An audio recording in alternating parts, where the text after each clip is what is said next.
Bem-vinda, Luna.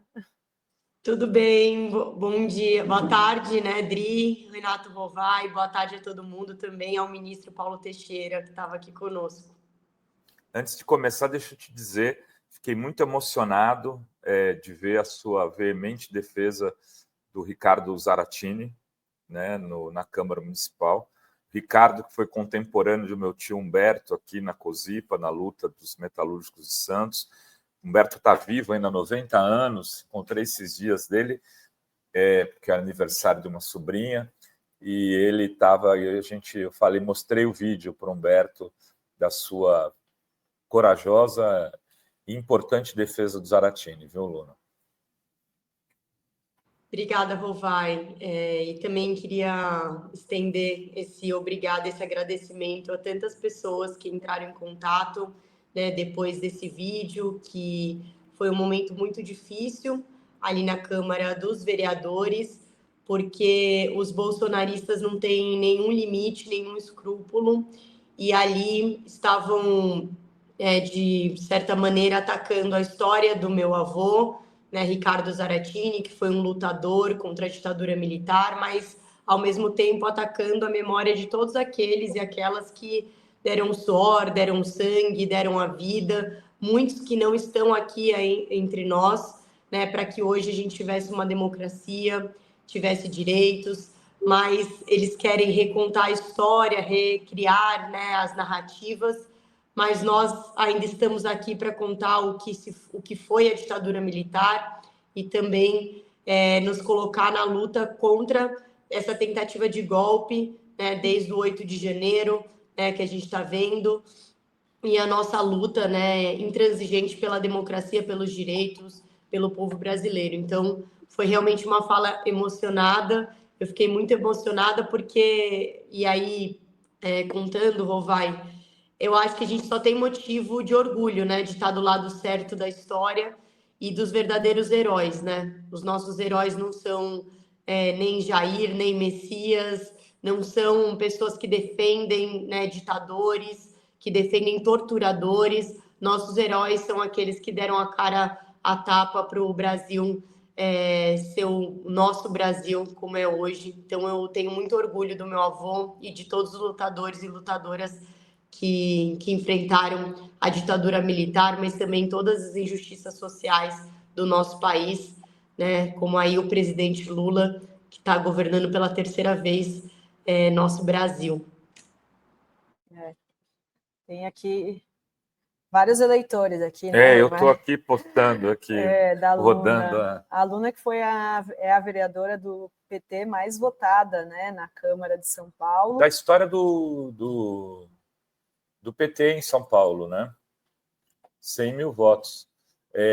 Tem pergunta, Adri? Não, eu ia perguntar como que está o trabalho lá na Câmara, que a gente teve a Luna, né, muito bem votada, né, da esquerda, mas teve o primeiro eleito um deputado transfóbico, bolsonarista, e tem esse pessoal do MBL que fica ali também atacando o Padre Júlio, que faz, né, quem não é de São Paulo, Padre Júlio, referência com a população de rua. Como que está esse enfrentamento na Câmara e né, com o bolsonarismo presente também na Câmara de São Paulo?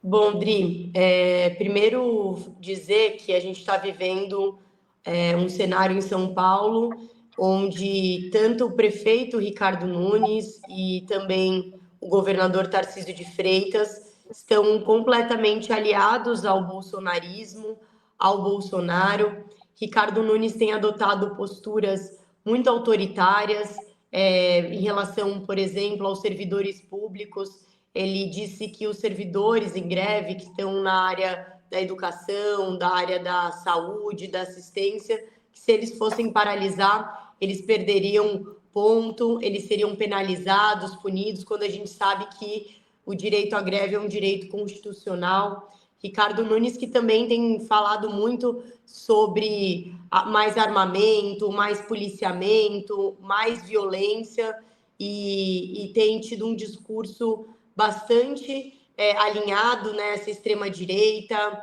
a essa violência e tudo mais. Então, a gente está vivendo um cenário de bolsonarização da Prefeitura de São Paulo, né, do governo do estado, aí destacando o Tarcísio como um cara que tem feito um projeto privatizador muito intenso, né, ali no governo do estado. Então, a privatização da Sabesp, que tem atingido aí diversas famílias, né, no estado e na cidade de São Paulo. Essa privatização, que foi alinhada com o Ricardo Nunes, explodiu os preços, né, das contas de água, né, também piorou muito a qualidade de água, que está vindo barrenta para as pessoas depois da privatização da CPTM, privatização das escolas, a tentativa, né, de construir as escolas cívico-militares. Então, esse projeto bolsonarista que está sendo aflorado e intensificado aqui na cidade de São Paulo é um projeto, na cidade e no estado de São Paulo, é um projeto muito danoso, né, para a população, porque encarece, né, a vida das pessoas, piora a qualidade dos serviços e tem aí esse requinte de autoritarismo, e basta ver como que está a segurança pública no estado de São Paulo, né, onde a gente só está vendo mais violência, maior letalidade policial, retirada das câmeras corporais dos policiais.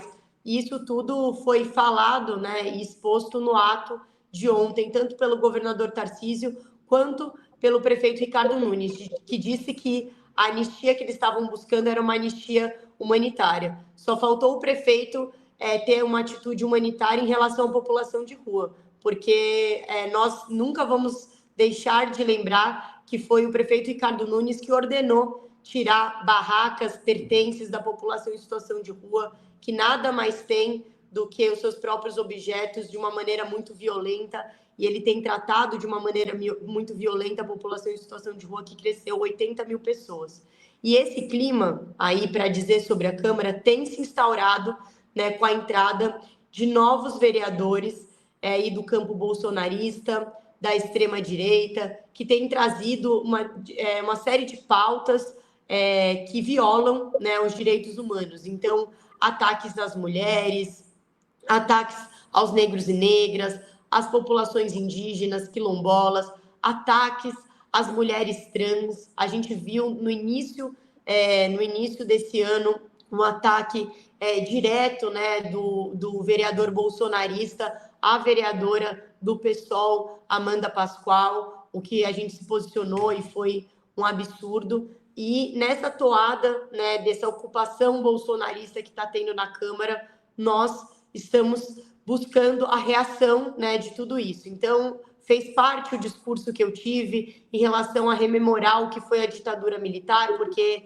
de certa maneira, eles tentam diminuir, apaziguar, dizer que não houve, né, violência política de Estado, enquanto nós demonstramos muitas vezes que houve essa violência política de Estado e que a tentativa também de golpe deles tem muito a ver com essa vontade deles de retorno da ditadura militar.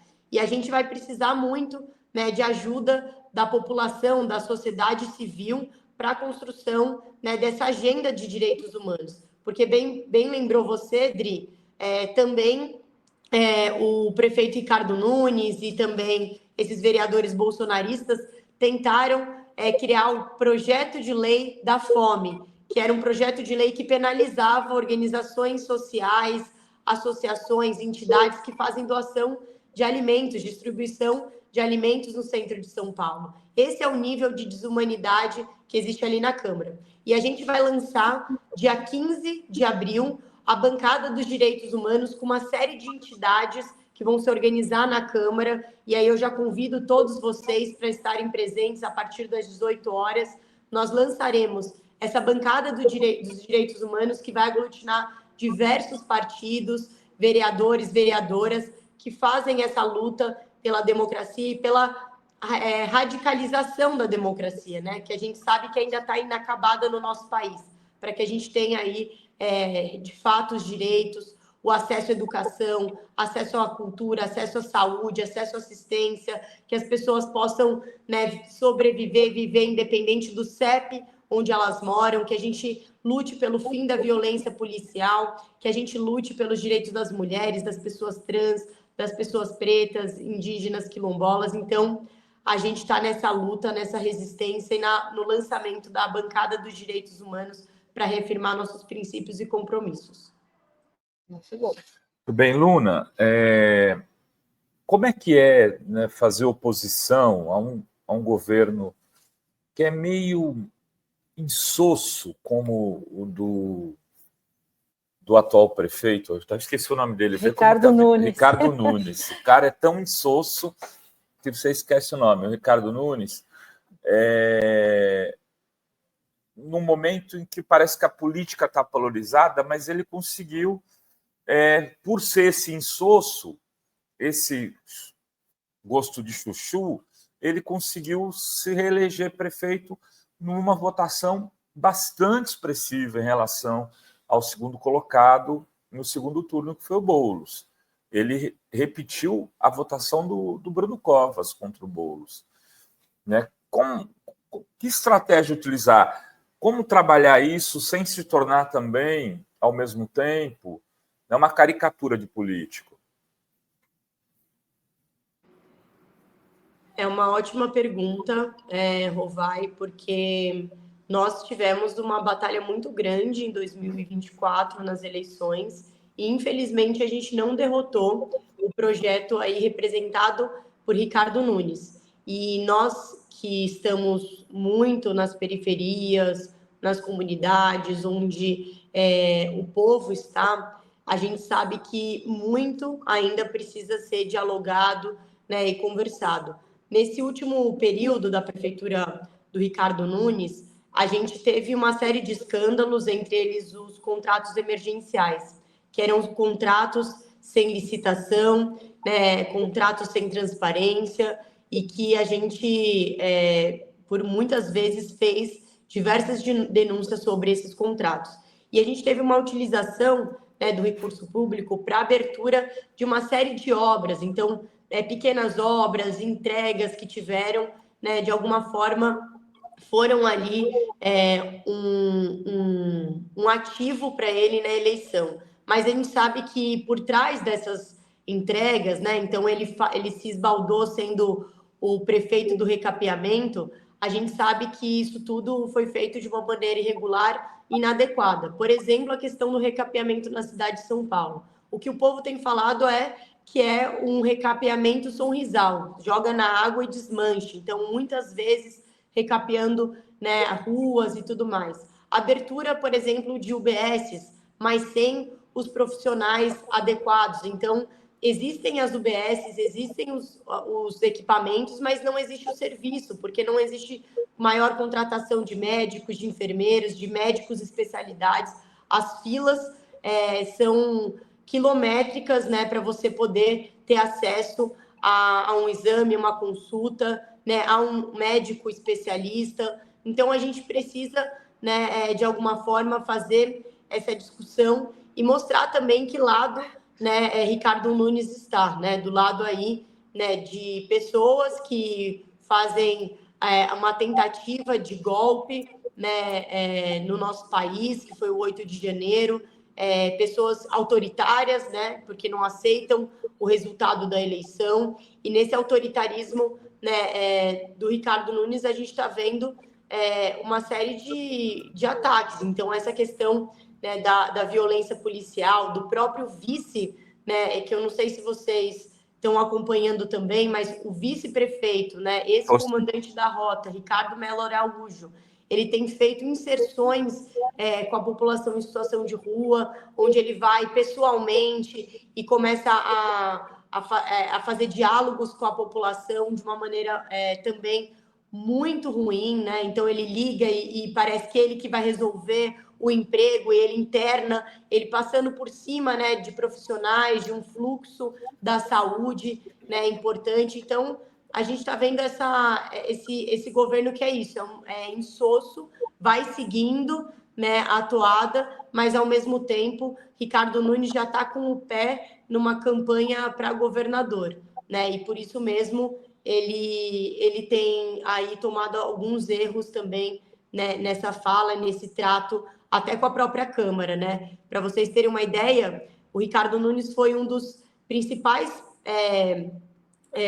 motores ali da Câmara de tentar barrar, né, o nosso retorno ao plenário presencial, porque até agora, mesmo com o fim da pandemia, os vereadores da cidade de São Paulo votavam de maneira online, ou seja, não precisariam comparecer na Câmara para votar sobre os grandes projetos da cidade de São Paulo. E nós, da oposição, eu sou líder da bancada do Partido dos Trabalhadores nessa legislatura, e a gente conseguiu, né, aí, de fato, o retorno do plenário, né, presencial, das votações presenciais, porque, sim, o vereador vai ter que trabalhar, vai ter que discutir, vai ter que debater e vai ter que mostrar, né, o que está fazendo. Porque, no passado, os vereadores votaram a favor da privatização da Sabesp,